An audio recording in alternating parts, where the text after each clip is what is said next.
biggest thing that I think about is Ramit Sethi's quote, and it says, spend extravagantly on the things that you love and cut costs mercilessly on the things that you don't.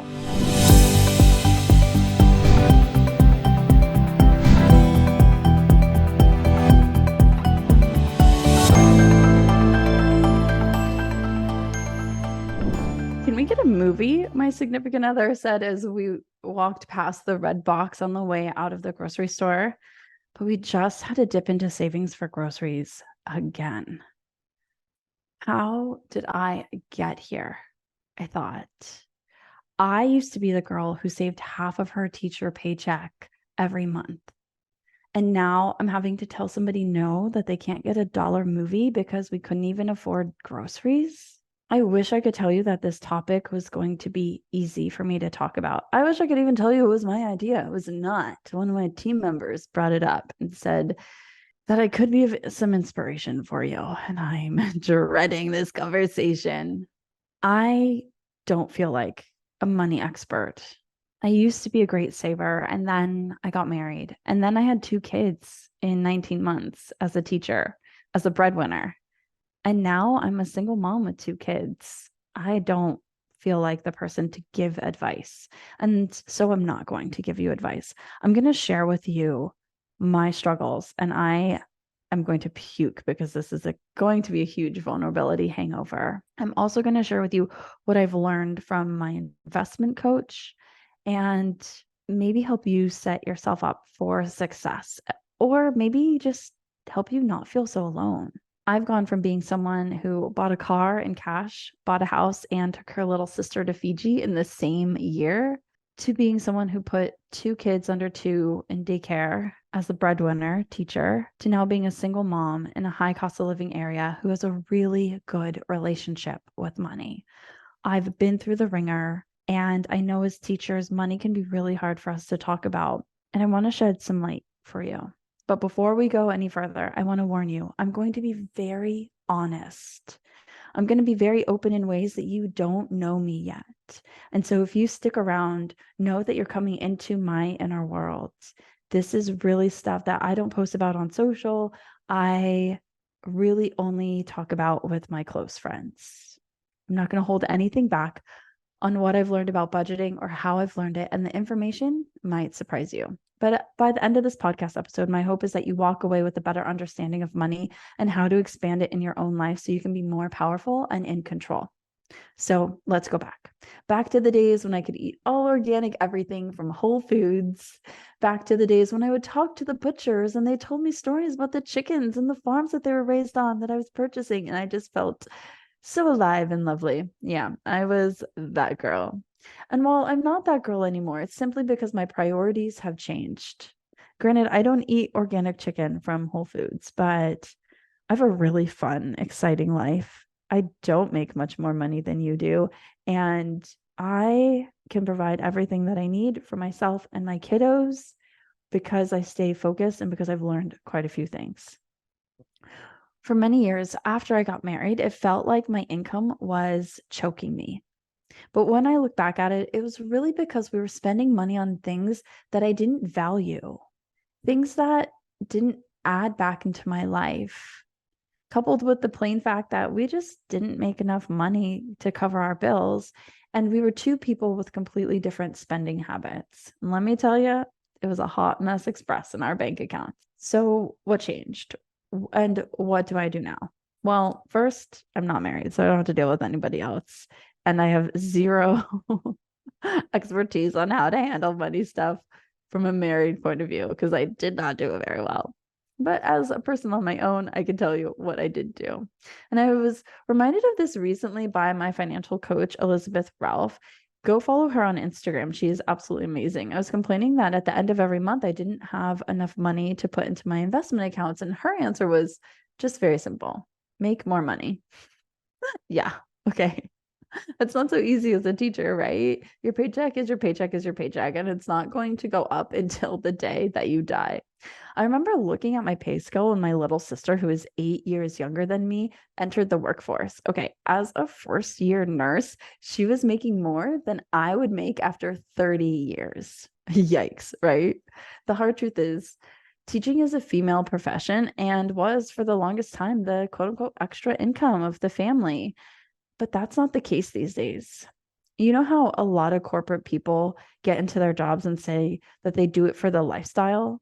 I think that's the same with teaching. And while our values are different, we value our free time a lot. And people in corporate value things or vacations or expensive stuff. And so we're willing to do what it takes in order to live the lifestyle that we want. Now, we can all choose to get jobs in corporate America. We can wear stilettos and pencil skirts and or suits into dark fluorescent lit offices only to stare at a computer all day and wonder if our true purpose in life is actually being filled out. And we could do that day in and day out only to wait for our 2-week vacation every year. And that's our choice. You are a grown adult. You can get into a corporate position any day that you choose. No one made you sign your contract this year. By staying in education, I think that we choose to live a fuller lifestyle, one where we get our weekends off, one where we can have our summers off or part of our summers off or extra vacations, one where we can spend time with our kids, one where we get more Mondays off than we can count, where we know day in and day out that we are making a difference in the world. Now, that is a life I can get behind, even when that life gets expensive. And we all have a relationship with money. We all have money traumas. We all have money successes, memories of highs and lows. And that's because money is energy. It doesn't prove your worth by any means, but it is energy. And energetically, if you want to have more of it, you need to step into the person who has more of it. And I don't mean to do that by spending more. I mean to do that by valuing your energy, valuing your time. Think about it. If there's a change that you want to make, the most impactful way to make that change is to make decisions from the person who has already successfully made that change. That version of yourself knows what to do. Okay, for example, right? If you want to lose weight, but you've never worked out, you don't know what macros are, and you've been living off of fat-free chips and Diet Coke since the 90s, which I don't blame you. It was a great fad. But where do you even start? You can write a nutrition plan. You can write a workout plan, and you can have that plan and you need it. But who actually makes the changes, how those changes actually occur, are from the person who has already made those changes. What does the person who's already lost weight do? They probably got up early to work out. They probably brought a protein shake to the staff party so that they weren't tempted with the cookies. They probably took the stairs instead of the elevator. They probably brought an apple for lunch instead of French fries. They probably went past McDonald's and did not stop. Those are the things, those are the tiny moments, the habits that you can also get into with money. And just like when you're losing weight, one day you're going to show up at a staff party and you're going to have forgotten your protein shake. That's okay. Every single time that you can step further and further into that version of yourself, the more weight you lose. So it's the same with money. The more that you can step into the version of yourself that has money, the better. The plan is just the guide. It's how you show up energetically that will help you actually achieve your goals. So first and foremost, what I did was I had to think about my money goals. Do you want to make more money? Do you want to become a better budgeter? Do you want to start investing? What is it? And what is your why behind those goals? Ramit Sethi says that 80% of the solution is getting started. That's more important than becoming the expert. So think about it like this. It's our responsibility to become as wealthy as humanly possible. Who has the power? Who has the control? It's definitely not the poor or the sick. It's the wealthy. And while we may not be on a fast track to becoming millionaires, unless you have some sort of teaching degree that I don't know about, we owe it to ourselves to start paying attention to these things so that way we can build our own wealth, whatever that looks like for us. Because money is not scarce. I know your admins want to tell you that money's scarce and that we're on a budget, blah, blah, blah. But let me tell you, the higher up you go, the less money is scarce. It's only scarce at our level. There are 1,700 new millionaires in America every single day.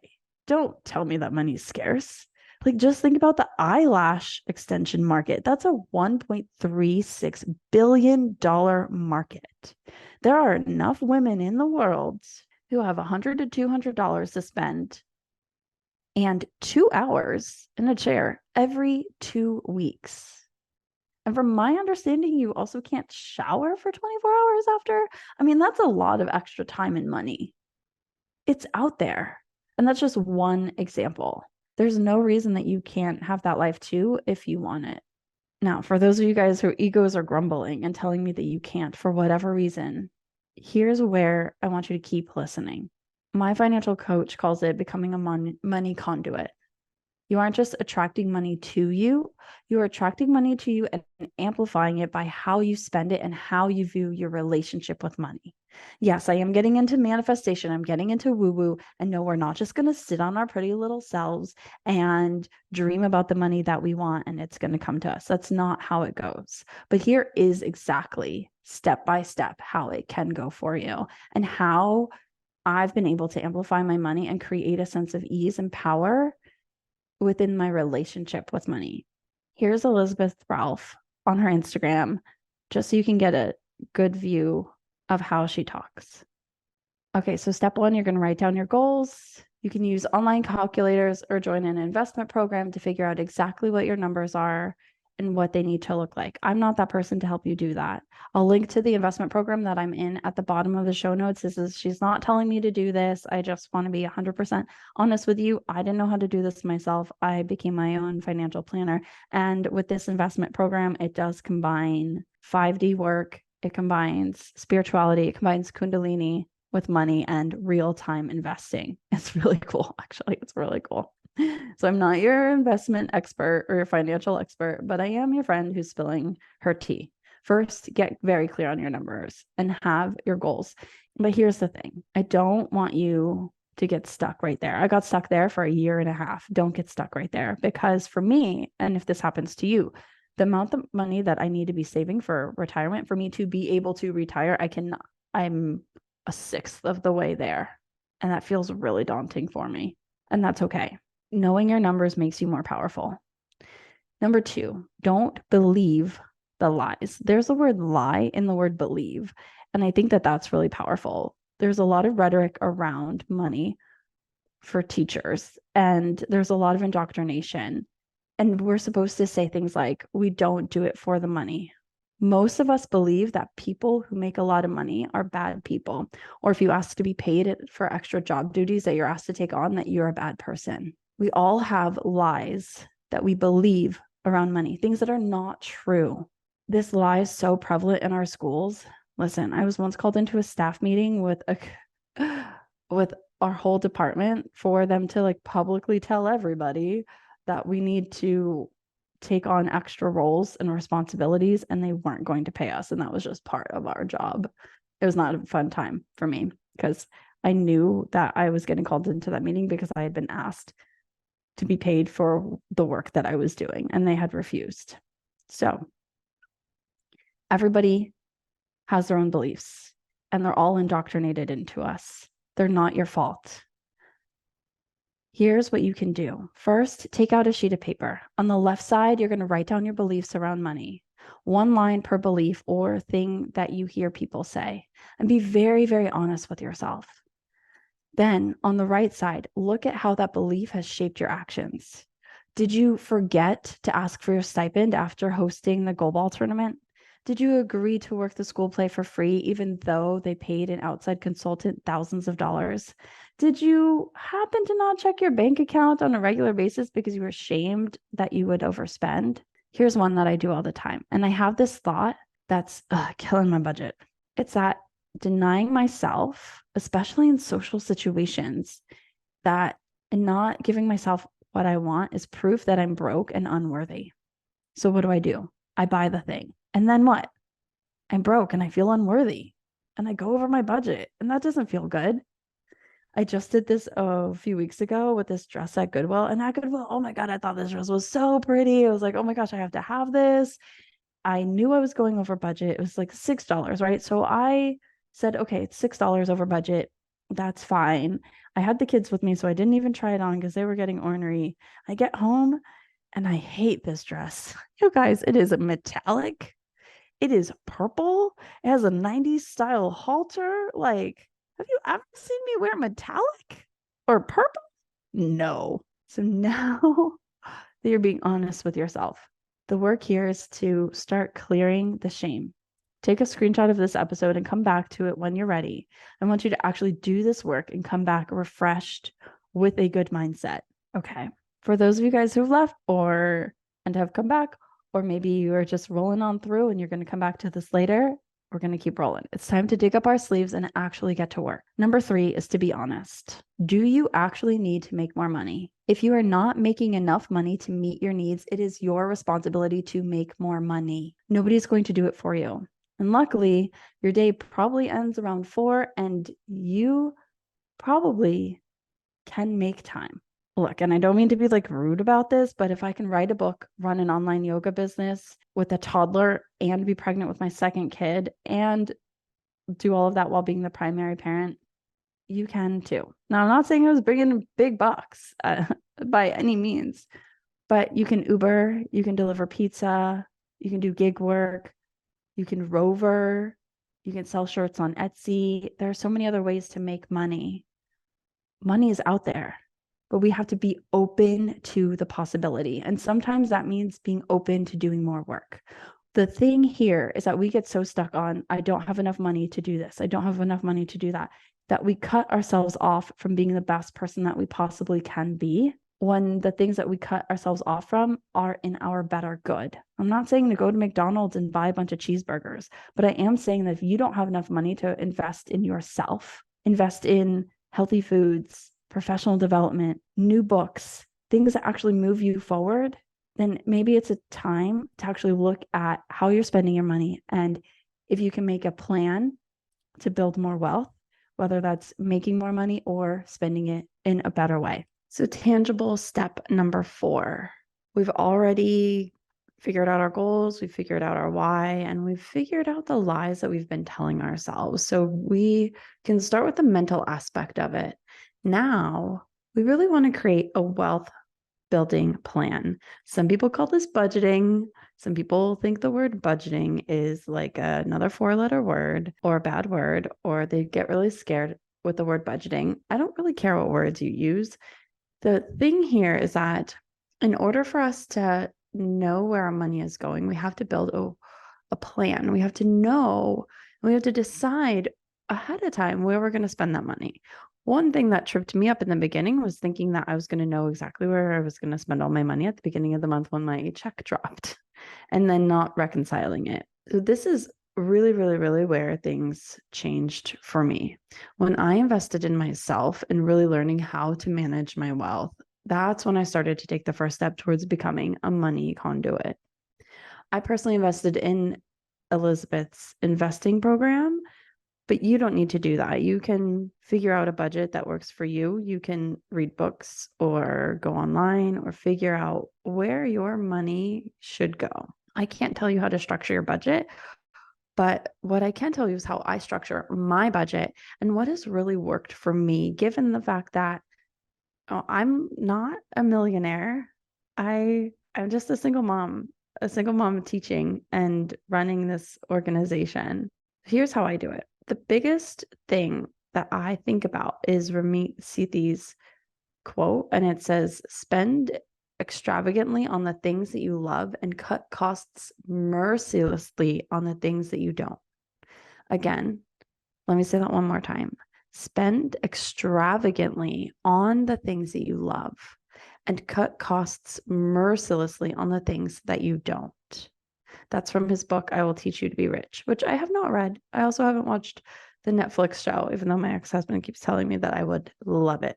I might. What I see happen all the time is that people choose to forego investing in themselves, and then they end up spending more money in the form of time than they would have if they invested in themselves in the first place. So you've listened to me talk for quite a while now. What are some of your money goals? And if you've ever felt like you've been held back by money, what are some steps that you can take at taking a step forward towards achieving your financial goals. Because remember, money is not scarce, it is everywhere. We just have to become the type of people that allow it into our lives and stop blocking it. As always, I would love to hear from you. Send me a DM. Take a screenshot of this episode. Let me know what you thought. I'm being super vulnerable here, bringing you behind the scenes. So I hope that you really enjoy it. And I really hope that you get something from this. And I hope that we can continue this conversation around the value of our time, our money, and making a greater impact in the world by valuing ourselves first. All right, friend, I will see you next week. Until then, I hope that you can take this information to take a step forward.